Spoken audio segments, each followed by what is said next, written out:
So now we're going to enter the absolute path to the Fiji executable file. Most of you will probably have it in downloads.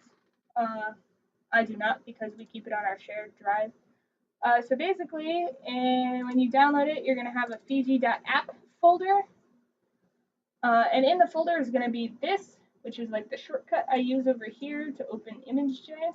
But you also have this square. This square is actually the executable file. This file just loads this file. So you need to put in the absolute path. So a lot of times we're doing relative path. This is the absolute path from the root directory. So to get that, you just right click and hit properties of your executable file, and you can go ahead and copy this. So right click copy, right click paste, and then you also need to put this at the end. So you just write a dash. You can copy and paste here. You can just write ImageJ Linux 64, and remember to use the mouse to paste things. Don't use shortcuts. And then it's going to ask you how many rounds of classification you're running. We recommend running 2 rounds of classification because that allows you to get a better differentiation between neighboring cells. What the 2 rounds of classification does is the first round, instead of outputting a black and white mask, it'll output a probability mask, which is just a grayscale mask indicating the probability that something is a cell based on the classifier. And then the second round of classification, you instead classify the probability mask as to what is a cell and what is not a cell to output a binary black and white mask. If you enter 1 round of classification, you will just go straight from the phase image to the black and white mask. If you're in a rush or you have really spread out cells anyways, that's sufficient. But we're going to go ahead and type in 2 just so you guys can see the entire process. And as you can see here, we have a lot of cells neighboring each other, so the 2 rounds of classification is actually pretty important. This is only an option if you're running it on Linux. If you happen to be running this on a Mac, you will not get this question. But it's asking if you would like to classify the images in the background, which basically means it can run multiple images at the same time, and it's much faster. So I'm going to go ahead and say yes. Now it's going to ask how many processes are available to use for multiprocessing. The more processes you use, the faster it's going to be, but also you can only use as many processes as available for your computer. I'm working on a workstation right now, so I have a lot of available threads, but if you're working on, say, a laptop or a really old desktop, you probably don't, so please go look up the specs for your specific machine before selecting a number, and don't use all of the available threads because your operating system still has to be able to run on something. So for example, this one has 48 threads, and I like to just use 20 of them. I also occasionally have other stuff running on this computer, so there's that. If you're running a laptop, you probably have at most 8 threads, so I recommend doing no more than 4.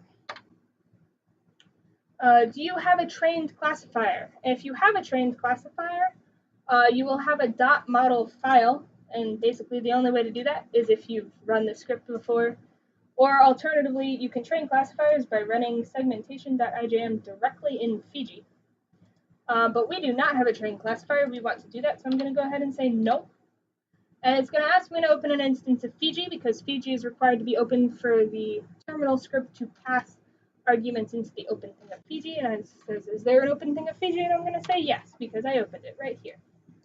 Very important. If you don't open Fiji, you will not have this window when it runs the Fiji scripts, and you won't be able to actually train a classifier. It's very frustrating. So make sure you have one open, and then you can say yes. And it's going to go ahead and pass the arguments into the open thing of Fiji, which is very useful. And you're going to get this dialog box. Sometimes it kind of looks like it's disappeared behind this thing. You'll just sort of see like a gray line, but you can go drag it over here or something. It says, would you like to make a new classifier? Again, if you already have a .model file, you can answer no, but we don't have a .model file, so we're going to say yes. And it's going to ask if we're classifying a phase image. Basically, this is asking if we're on the first round or the second round of classification. If you answer yes, it does a bandpass filter to normalize the image.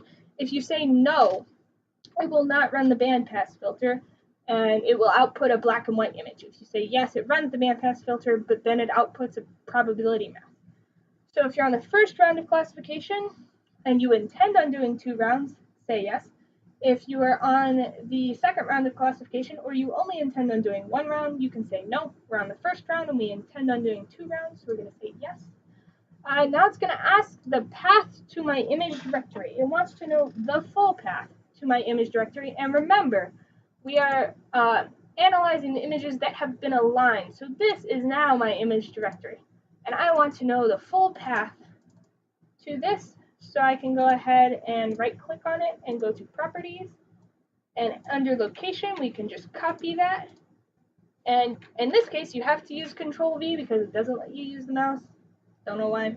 You can just Control V, paste it on in there, and hit OK. And now it's going to ask the file name preceding the number. So you actually have to put the -p in this case. And it's going to ask the extension, and right now we're analyzing TIFFs. In the second round of classification, the classification always outputs a ping file, so we'd have to change it to ping, which you'll see in a couple minutes. And now it's going to ask what number image we want to train our classifier on. If you put a number that doesn't exist, it's going to try to load the file and not find it and get really mad at you. So we try not to do that. So put a number that exists, in this case 448. And it's going to load the file and run the bandpass filter. And then it's going to load Weka. So this is the trainable Weka segmentation tool. It's going to pop up with this thing telling you to go ahead and train and save your classifier, close everything, and then press OK. Don't press OK before you've done the training of the classifier. So we're just going to put that over there. So this is Weka.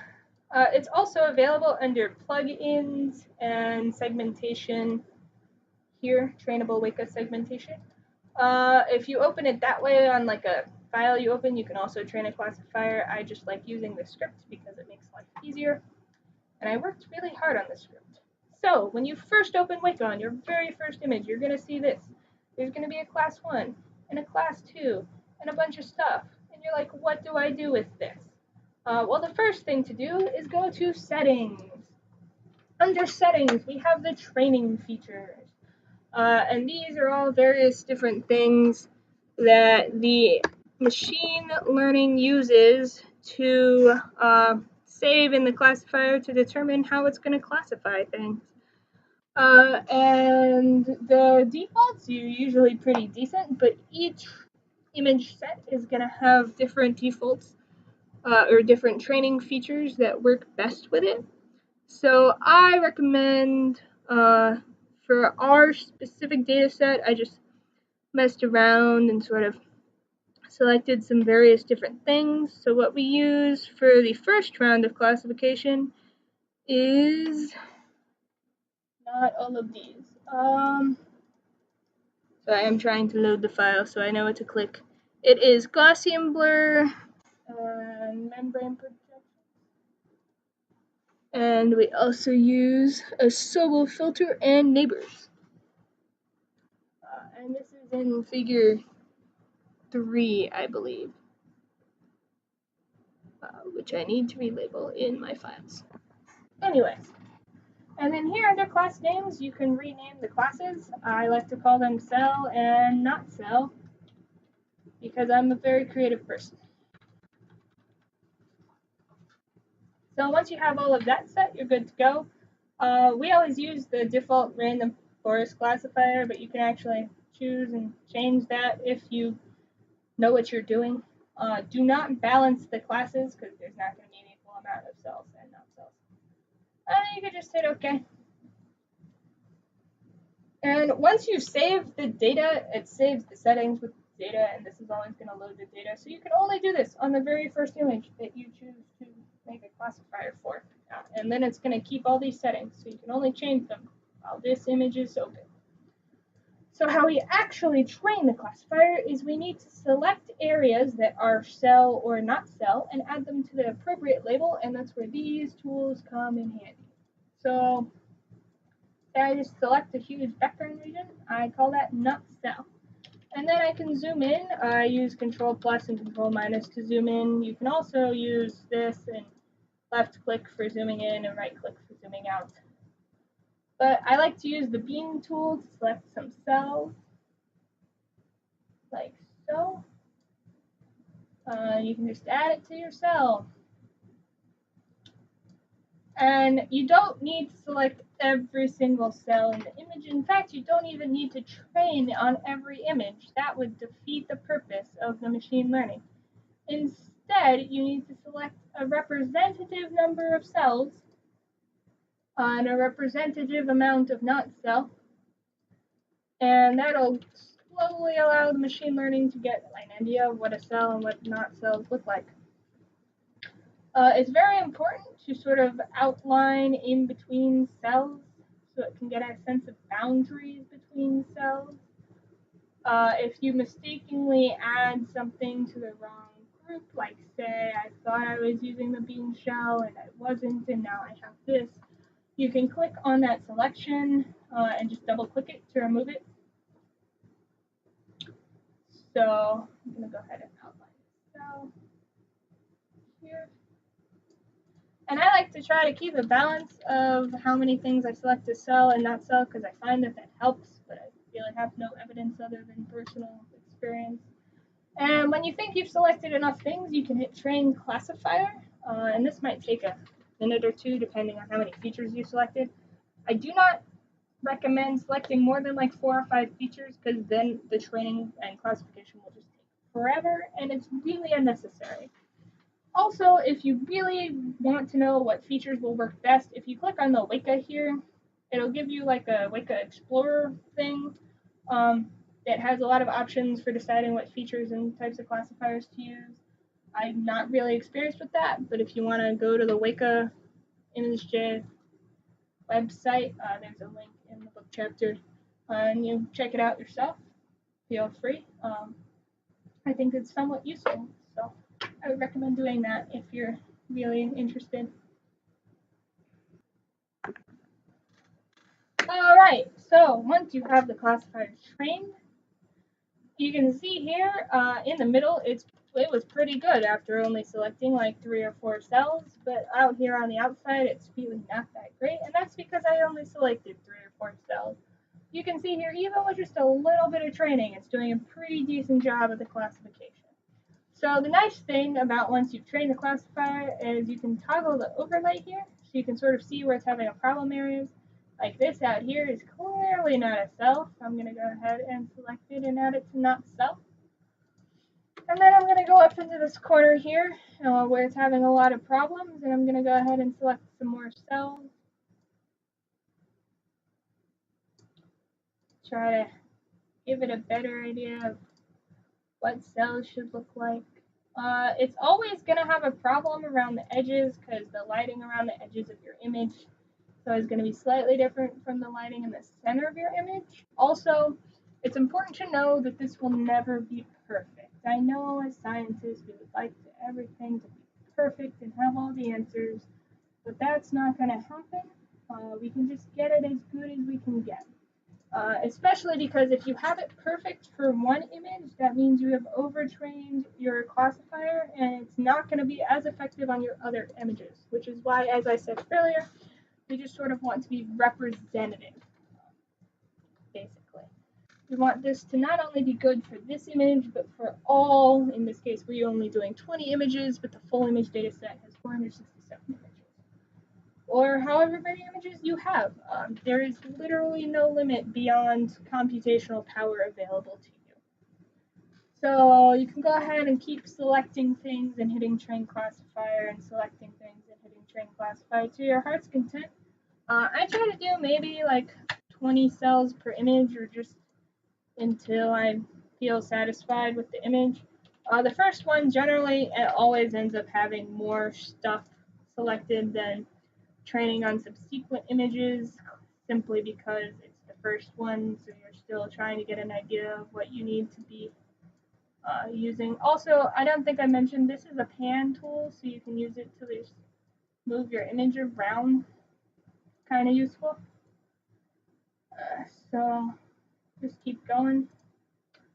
And when you think you're pretty good point, like you think it's doing pretty okay, you can go ahead and save your classifier and your data.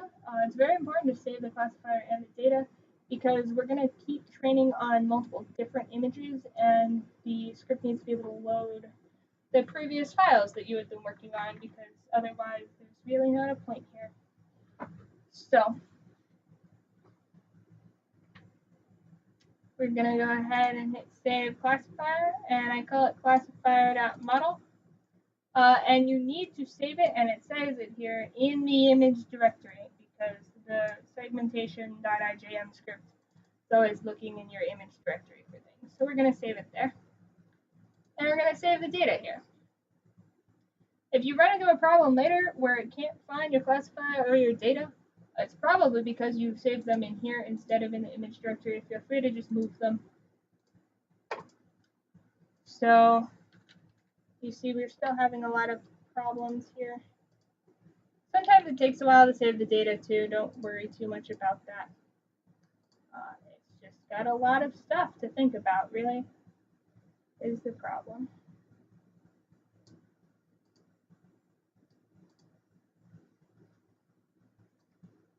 So I'm going to keep training this a little bit. Okay, and it's important to remember to occasionally save your data while you're training it, and occasionally save it as a completely new file instead of just saving over the same file repeatedly, in case you overtrain your data at some point, or say I selected something accidentally and just never realized it, and I can't figure out for the life of me why the classifier is bad. You can go back to one of your old classifiers and start from there. I'm just going to save over the same file though, because we're still working on it. And once you think you've gotten it to a pretty decent point, we're going to train it on another one. You can go ahead and close out of this and this. Hit no, don't save changes to the images, because it'll save to the original file and then it'll all be thrown off when it's trying to normalize things later. You could go ahead and press OK, and it says, do you want to keep training your classifier? And we're going to say yes. And that's going to ask us what image we want to keep training our classifier on. And I'm just going to pick the last image.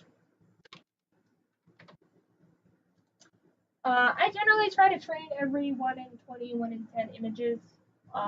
Eventually, though, you get kind of tired of that. I might train 1 in 50. It just depends on how much training you think needs to be done for your particular images. And then it's going to ask you the names of the files. It's assuming they're in the image directory. And since I didn't call them anything different, these presets are fine. It's going to load the new file that you told it you're going to load and train a classifier on. And then it's also going to load the classifier and data that you just were working on.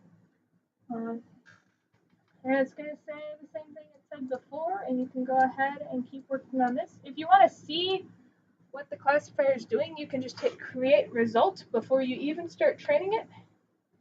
And it'll go ahead and show you what the result will look like. Create results gives you a black and white binary output, whereas get probability would give you that probability mask that we're actually looking for, but in this case, create results is also sufficient. And it'll take a couple minutes to analyze the image and get that to you. And here we can see it's in red and green, what the result kind of looks like. And you can see some trouble areas up in here and down here and the edges. When I work really hard at training, we'll get rid of those eventually. For the sake of this tutorial, I might not be that thorough. We'll see how it goes. So you can just go ahead and select some more stuff. You can look at the overlay, see where it's having issues, like right here. Just draw some lines in between some cells. It's not really seeing the connection between or lack thereof. And an important thing to keep in mind while doing all of this is that the machine learning will never be better than the human eye. So if you as a human cannot tell whether something is a cell or not a cell, or 2 different cells, or 4 different cells, the machine will never be able to tell it for you. So once you think you have a classifier pretty decently good, you can go ahead and save it and the data. And go ahead and if you answer no, it'll actually just close out of everything for you. So Do you want to keep training your classifier? I'm going to say no.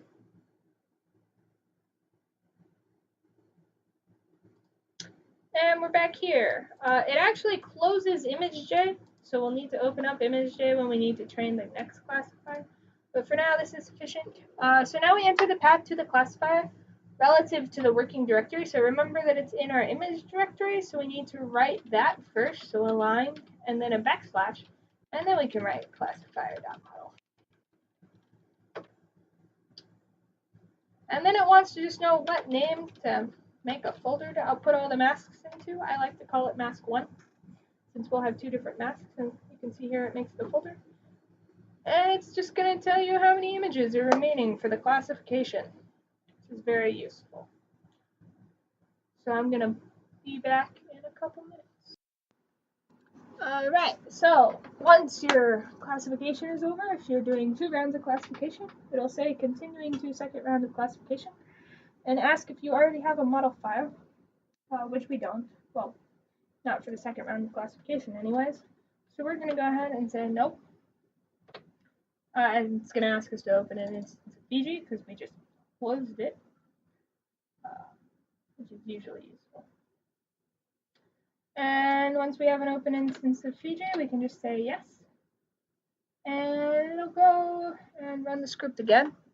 We're basically doing the same thing we did last time with a couple of adjustments. So we're going to say yes to making a new classifier.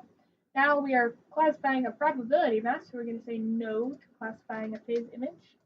Also, our image directory is now this mask1 file. So we're going to have to go to properties and get that. Paste it in there.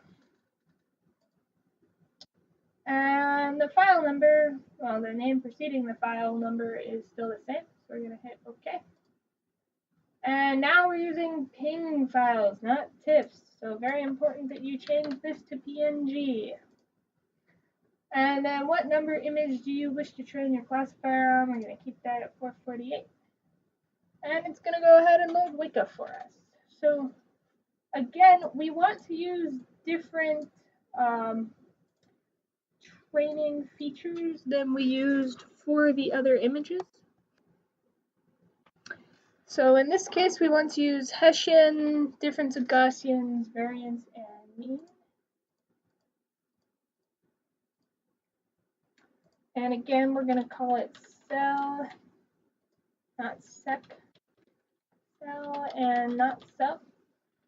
And hit OK. And we're just going to do the same process we did last time. You can see here it has a number of issues right here. So we're just going to go down the line and say, no, these are 2 different cells. Add it to not cell. Now remember that these are in fact not the original images.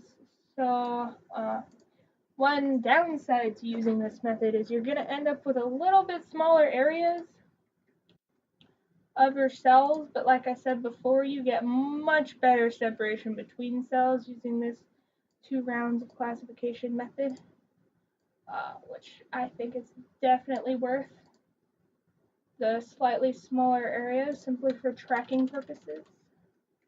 You can see all this little stuff on the outside. You can go ahead and select it and say it's not a cell. Also important to note, later when we are tracking, we will be excluding areas that are above or below a certain amount. So that does put the mind at rest a little bit, I think. You don't have to worry so much about little pixels that are being classified, because those won't be included simply because it won't just be a big enough area of cell. So once you do that, you can go ahead and hit train classifier. And like I said, it's the same process. You select a bunch of stuff, you train your classifier, you save the classifier and the data, except this time remember that we are saving them into the mask1 directory and not into the align directory.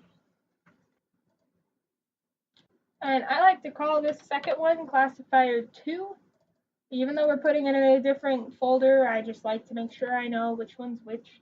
Also, a very important point, If you always use the same microscope and the same conditions, you can actually use classifiers between different experiments if the experiments are similar enough. So say I have these classifiers and I want to do another experiment and I don't want to do the training process again, that's okay. I can just copy the model files into the new directories that I'm running all the scripts through, and that'll work. So, like I said, save the data, save the classifier, do the same thing basically again. When you're ready, you can just close out of this. Hit no. That's a problem. Or I was doing other stuff while trying to record this. And go ahead and hit OK. And like before, we need to use a number of different images. And remember that we called them classifier 2 and data 2. So remember to change the names. And it'll go ahead and load up the next image and you can repeat the process. So once you have everything you're happy with, you got your saved classifier and your saved data, you can go ahead and exit out of this. Hit no. And this will move itself along. That's why we close ImageJ, so this will keep going. I knew there was a reason for that. And then it'll ask you the path to your classifier relative to the working directory. So now it's important to remember that we saved it inside of mask. So we actually have to say it's in aligned mask 1 classifier 2 file. Is actually where the file is at. And just hit enter. And now it's going to ask you what directory to output the new masks into, and it'll output it here. And you just wait. Also, fun note, if you're particularly concerned about things running in the background, you want to know what's really happening, you can always open a new terminal and type in TOC. It'll tell you all the processes that are running. You can see here we have like 20 ImageJ processes, which is how many I earlier told the multiprocessing to use. And you just wait for this to be done.